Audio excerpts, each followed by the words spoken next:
Hello P hearts fam, welcome back to my YouTube channel guys. ಭಾಳ ದಿವಸ ಆದಮೇಲೆ ನಾನು ವ್ಲಾಗ್ ಅಪ್ಲೋಡ್ ಮಾಡ್ಲತ್ತೀನಿ. ಇಷ್ಟು ಡೇ ನಾನು ಡೈಲಿ ವ್ಲಾಗ್ ಅಪ್ಲೋಡ್ ಮಾಡ್ಲತ್ತಿದ್ದೆ. ಬಟ್ ನನ್ನ ಯೂಟ್ಯೂಬ್ ಚಾನಲ್ ಒಳಗೆ ಏನೋ ಒಂದು ಮಿಸ್ಟೇಕ್ ಆಗಿರೋದ್ರಿಂದ ನನ್ನ ಯೂಟ್ಯೂಬ್ ಶಾರ್ಟ್ಸ್ಗಳು ಒಟ್ಟು ರೀಚ್ ಆಗಲ್ಲಾಗ್ಯಾವ. ಸೊ ಅದಕ್ಕೆ ಲಾಂಗ್ ಫಾರ್ಮ್ ವೀಡಿಯೋಸ್ಗಳು ರೀಚ್ ಆಗತ್ತಿದ್ದು, ಅದಕ್ಕೆ ಇದು ಲಾಂಗ್ ಫಾರ್ಮ್ ವೀಡಿಯೋಸ್ಗಳನ್ನೇ ಮಾಡ್ಲತ್ತೀನಿ. ಯಾವತ್ತು ಡೈಲಿ ನನ್ಗೆ ಒಂದು 5 ನಿಮಿಷದ ಮ್ಯಾಗ ವ್ಲಾಗ್ ಶೂಟ್ ಮಾಡ್ತಿದ್ದೇನೆ. ಆದರೆ ಅದೆಲ್ಲ ರಿಮೂವ್ ಮಾಡಿ ಜಸ್ಟ್ ಬರೀ 1 ನಿಮಿಷದ ಅಷ್ಟೇ ಇಡಬೇಕಾಗ್ತಿತ್ತು. ಅದಕ್ಕೆ ನಾ ಅದು ಬೇಡ, 5 ನಿಮಿಷದೇ ಇರ್ಲಕ್ಕ ಪರವಾಗಿಲ್ಲ, ಸುಮ್ಮ ಲಾಂಗ್ ವಿಡಿಯೋ ಬಿಟ್ಟರೆ ಆಯಿತು ಅಂತ ಇವತ್ತಿನಿಂತ ಲಾಂಗ್ ವಿಡಿಯೋನೇ ಬಿಡ್ತೀನಿ. ನಾನು ಡೈಲಿ ನಂದು ಏನು ರೂಟೀನ್ ಮಾಡ್ತಿರ್ತೀನಲ್ಲ, ನಾನು ಅದೇ ತೋರಿಸ್ತೀನಿ ನಾನು. ಸೊ ಆ ವ್ಲಾಗಿಗೆ ಶಾರ್ಟ್ಸ್ ವ್ಲಾಗ್ ಒಳಗೆ ಇನ್ಸ್ಟಾಗ್ರಾಮ್ಗೆ ಭಾಳ ಸಪೋರ್ಟ್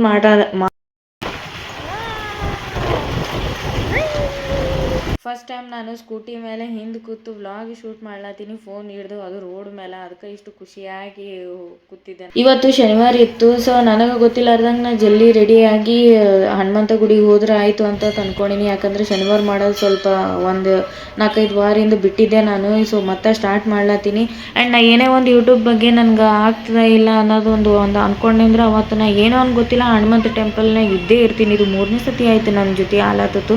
ಅದು ಏನು ಇನ್ಸಿಡೆಂಟು ಅಂತಂತ ನಾನು ನಿಮ್ಮ ಜೊತೆ ಶೇರ್ ಮಾಡ್ಕೋತೀನಿ. ಇವತ್ತು ಆ್ಯಕ್ಚುಲಿ ಒಂದು ಇನ್ಸಿಡೆಂಟ್ ಆಗಿತ್ತಲ್ಲಿಂದ ನಾನು ಇಲ್ಲಿ ಬಂದು ಅಪ್ಲೋಡ್ ಮಾಡ್ಲತ್ತೀನಿ. ಯಾಕಂದ್ರೆ ಅಷ್ಟು ಬಿಲೀವ್ ಮಾಡಿದೆ ನಾನು ದೇವರಿಗೆ. ನಾನು ಏನು ಬೇಡ್ಕೊಂಡಿದ್ದೆ ಅದು ಒಂದು ಸೂಚನೆ ಪ್ರಕಾರ ನನಗೆ ಕೊಡ್ತು. ಸೊ ಅದಕ್ಕೆ ನಾನು ಕಂಟಿನ್ಯೂ ಮಾಡ್ತೀನಿ ಅಂತ ನಾನು ಸಲಿಂದ ಕಂಟಿನ್ಯೂ ಮಾಡಿದೆ. ಒಂದು ಬ್ಲೆಸ್ಸಿಂಗ್ ಸಿಕ್ತು ನನಗೆ. ಸೊ ಅದ್ರ ಬಗ್ಗೆ ನಾನು ಇನ್ನೊಂದು ಬ್ಲಾಗ್ ಒಳಗೆ ಡೀಟೇಲ್ಸ್ ಆಗಿ ಹೇಳ್ತೀನಿ. ಇದಂತೂ ಸ್ವಲ್ಪನೂ ಟೇಸ್ಟ್ ಇಲ್ಲ, ಇದು ಫುಲ್ಲು ಸಪ್ಪು ಟೇಸ್ಟೇ ಇಲ್ಲ. ಇದು ಇಲ್ಲಿ ನಮ್ಮ ಥರ ರೆಡ್ ಗೆಣಸು ಸಿಗಲ್ಲ, ಪೂರ್ತಿ ಈ ಥರ ಇದು ಸಿಗ್ತಾವ. ಟೇಸ್ಟೇ ಇಲ್ಲ ಏನು. ನಾಳೆ ಸಂಡೇ ಅಲ್ಲ, ಅದಕ್ಕೆ ಇವತ್ತೇ ಅಕ್ಕಿನ ನೆನೆ ಇಡ್ಲತ್ತೀವಿ. ನಾಳೆ ದೋಸೆ ಮಾಡ್ಲಕ್ಕೆ ಆ್ಯಕ್ಚುಲಿ ಮುಂಜಾನೆ ಇಡಬೇಕಾಗಿತ್ತು, ಬಟ್ ನೆನಪಾಗಲಿಲ್ಲ. ಈಗ ನಡೀತದೆ, ಮಧ್ಯಾಹ್ನ ಇಟ್ಟರು ಏನೂ ಆಗಲ್ಲ. ಒಂದು 6 ತಾಸರೆ ನಿಂದ್ರೆ ಸಾಕು ರಾತ್ರಿ ರುಬ್ಬಿ ಮತ್ತೆ ಮಾಡ್ಲಕ್ಕೆ. ಅದಕ್ಕೆ ಈಗ ಇದರಲ್ಲೇ ಒಂದೂವರೆ ಗ್ಲಾಸ್ ಹಾಕ್ತೀವಿ ಸಾಲ್ತು. ನಮ್ಮ ಮನೆಗೆ ಫ್ರಿಜ್ ಇಲ್ಲಲ್ಲ, ಫ್ರಿಜ್ ಇಲ್ಲರ ಸಲಿಂದ ಇಷ್ಟೆಲ್ಲ ನೋಡಿ. ಫ್ರಿಜ್ ಇದ್ದಿತ್ತು ಅಂತಂದರೆ 2-3 ದಿವಸ ಇಟ್ಕೊಂಡು ಅದೇ ತಿಂತಿದ್ವಿ ನಾವು. ಅಷ್ಟಿಷ್ಟ ನಮಗೆ ದೋಸೆ ಅಂದ್ರೆ. ಪಡ್ಡೂ ಅದರಲ್ಲಿಂತೆ ಮಾಡ್ಕೊತಿದ್ವಿ. ಈಗ ಇರಲಿ ಪರವಾಗಿಲ್ಲ, ಏನು ಮಾಡ್ಬೇಕು ಈಗ. ನೆನೆ ಇಡ್ತೀನಿ, ಇಷ್ಟು ನೆನೆ ಇಟ್ಟು ನಾಳೆ ದೋಸೆ. ಸಂಡೇಕೊಮ್ಮೆ ಫಿಕ್ಸ್, ಸಂಡೇಕೊಮ್ಮೆ ನಾನ್ ವೆಜ್ಜು ಮತ್ತು ದೋಸೆ ಫಿಕ್ಸ್. ದೋಸೆನೇ ಸ್ವಲ್ಪ ಆ ಕಡೆ ಈ ಕಡೆ ಯಾವಾಗ ಒಂದೊಂದು ಗ್ಯಾಪ್ ಆಗ್ತದೆ. ಆದರೆ ನಾನ್ ವೆಜ್ ಮಾತ್ರ ಸಂಡೇನೆ ಮಾಡ್ತೀವಿ. ಈಗ ಅಕ್ಕಿ ನೆನೆ ಹಾಕ್ಲತ್ತೀನಿ. ನಮ್ಮ ಅಕ್ಕ ನೋಡಿದ್ರೆ ಈಗ ಉದ್ದಿನಬೇಳೆ ಇಲ್ಲ ಅಂತ.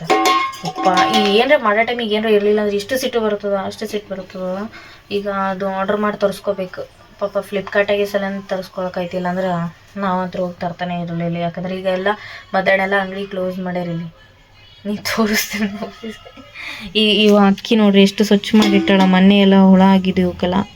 ಅಕ್ಕಿಗೆ ಇಲ್ಲ ಅನ್ಸುತ್ತೆ, ಅಕ್ಕಿಗೇನು ಅಷ್ಟೊಂದು ಏನಾಗಿರಲಿಲ್ಲ, ಸ್ವಚ್ಛ ಮಾಡಿಟ್ಟ. ಅದ್ರ ಕಾಳುಗಳಿಗೆ ಭಾಳ ಆಗಿದ್ದು, ಮನೆ ಬಿಟ್ಟು ಹೋಗೋಣ. ಸೊ ಈಗ ಉದ್ದಿನಬೇಳೆ ಆರ್ಡ್ರ್ ಮಾಡಬೇಕು. ಅದು ಮಾಡೋಣ, ತೋರಿಸ್ತೀನಿ ಅಂತ. ಈಗ ಆರ್ಡ್ರ್ ಮಾಡಿದ್ವಿ, ಬರ್ಲತ್ರ ಹೊರಗೆ ಮ್ಯಾಪ್ ಒಳಗೆ ಮಾಡಿದ್ವಿ. ಇಲ್ಲಿ ಇನ್ನೊಂದು ಚಲೋ ಕೊಟ್ಟರೆ ನಮ್ಮ ಮ್ಯಾಪ್ ಒಳಗೆ ನೋಡೋದು ಆಪ್ಷನ್. ಇನ್ನು 2 ಮಿನಿಟ್ಸ್ ವೇಟ್ ಮಾಡಬೇಕು. ಬಂದು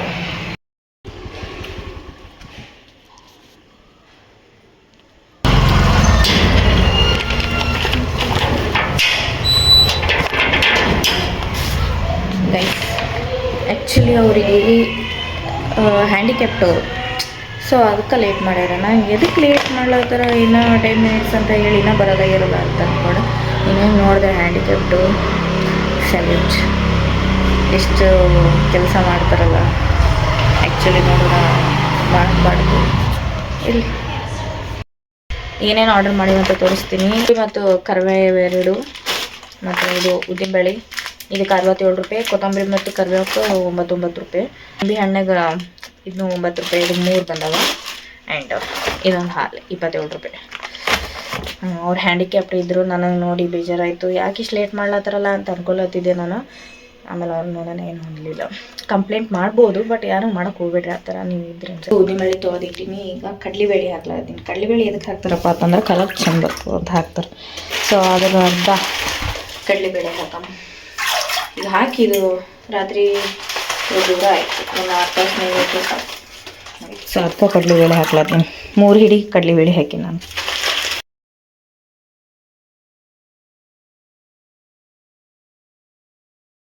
ಇದು ಅಮೌಂಟು ಆ್ಯಕ್ಚುಲಿ ಇದರ ರೇಟ್ ನೋಡಿ 5,000 ಆಯ್ತು. 5,000. ಬಟ್ ಕ್ರೋಮಾದಲ್ಲಿ 90% ಆಫರ್ ಇತ್ತು. 800 90% ಇತ್ತು. 500. ಓ ಅಂದರೆ ಈಚ್ ಒನ್ 500, 1,000 ರೂಪಾಯಿ. ಓ 5,000 ಅಂತ ಹೇಳ ನಾನು ಶಾಕ್ ಅದೇನಾ. 5,000 ಮಾಡ್ತೀವಿ. ಅದು ಐತೆ ಬಿಡು ಆಫರಾಗ. ಇನ್ನೊಂದಕ್ಕಿಂತ 1000 ಸಪ್ರೇಟ್ ಅದು ಕವರ್ ಭಾರಿ ಇತ್ತು. ನಂಗೆ ಇದು ಅಷ್ಟಕ್ಕಷ್ಟೇ ಓಕೆ ಗೈಸ್. ಈಗ ಪಾನಿಪುರಿ ತಿನ್ನಂಗೆ ಅನಿಸಿತ್ತು. ನಮಗೆ ಭಾಳ ದಿವಸ ಮಾಡಿರಲಿಲ್ಲ ನಾನು ಪಾನಿಪುರಿನೂ. ಪಾನಿಪುರಿ ಮಾಡಿರಲಿಲ್ಲ, ಸೊ ಅದಕ್ಕೆ ಪಾನಿಪುರಿ ಮಾಡಿದ್ರೆ ಆಯ್ತು, ಅದು ಮಾಡೀವಿ. ತೋರಿಸ್ತೀನಂತೆ ಇಲ್ಲಿ ನೋಡ್ರಿ. ನಮ್ಮಿಬ್ಬರಿಗೆ ಇಷ್ಟ ಅಂತಲ್ಲ, ನಮ್ಮ ಅಣ್ಣನೂ ಬರ್ತಾನೆ, ಅವನು ತಿಂತಾನೆ. ಸೊ ಅವನಿಗೆ ಸಪ್ರೇಟಾಗಿ ಇಟ್ಟು ನಾವು ತಿನ್ನತ್ತೀವಿ. ಈ ಹೊರಗೆ ಹೋಗಿ ತಿನ್ಬೋದಲ್ಲ ಅಂತ ಭಾಳ ಮಂದಿ ಕ್ವಶನ್ಸ್ ಇರ್ತದೆ. ಆದರೆ ಹೊರಗೆ 40 ರೂಪಾಯಿ ಕೊಟ್ಟು ಒಂದು ಪ್ಲೇಟಿಗೆ ಬರೀ 6 ಪೂರಿ ತಿಂದ್ರೆ ಅದು ಹೊಟ್ಟೆ ತುಂಬ್ದಂಗೆ ಅನ್ಸಲ್ಲ. ಸ್ವಲ್ಪ ನಾವೇನೋ ಅಮೌಂಟ್ ಕೊಡ್ತೀವಿ ಅಂತಂದ್ರೆ ಅದು ಹೊಟ್ಟೆ ತುಂಬಬೇಕು. ಅದು ಹೊಟ್ಟೆ ತುಂಬಿದ್ರೇ ನಮಗೊಂದು ಸ್ವಲ್ಪ ಸ್ಯಾಟಿಸ್ಫೈ ಆಗ್ತದೆ ಅಮೌಂಟ್ ಕೊಟ್ಟಿದ್ದಕ್ಕೂ. ಅದಕ್ಕೆ ನಾವು ಯಾವಾಗೂ ಈ ಥರ ಮನೆ ಒಳಗೆ ಮಾಡ್ಕೋತೀವಿ. ಈ ಮನೆಗೆ ಬಂದಾಗ ಇದು 2ನೇ ಸತಿ ಮಾಡ್ಲತ್ತೀವಿ ನಾವು ಈ ಥರ. ಸೊ ಇವತ್ತಿನ ನನ್ನ ವ್ಲಾಗ್ ಇಲ್ಲಿಗೆ ಎಂಡ್ ಮಾಡ್ಲತ್ತೀನಿ ನಾನು. ಇನ್ನು ಮುಂದೆ ನಾನು ಡೈಲಿ ವ್ಲಾಗ್ ಹಾಕ್ಕೊತೀನಿ. ಇನ್ನು ಮುಂದೆ ನಾನು ಡೈಲಿ ವ್ಲಾಗ್ ಬಿಡ್ತಿರ್ತೀನಿ. ಡೈಲಿ ನಂದು ಇಷ್ಟು ದಿವಸ ಶಾರ್ಟ್ ವ್ಲಾಗ್ ಬಿಡ್ತಿದ್ದೆ, ಬಟ್ ಅದು ಒಂದು ಡೆಡ್ ಆಗಿಬಿಡ್ತು. ಅದು ಎದಕ್ಕಪ್ಪ ಅಂತದ್ದು ನಾನು ನೆಕ್ಸ್ಟ್ ವ್ಲಾಗ್ ಒಳಗೆ ಹೇಳ್ತೀನಿ.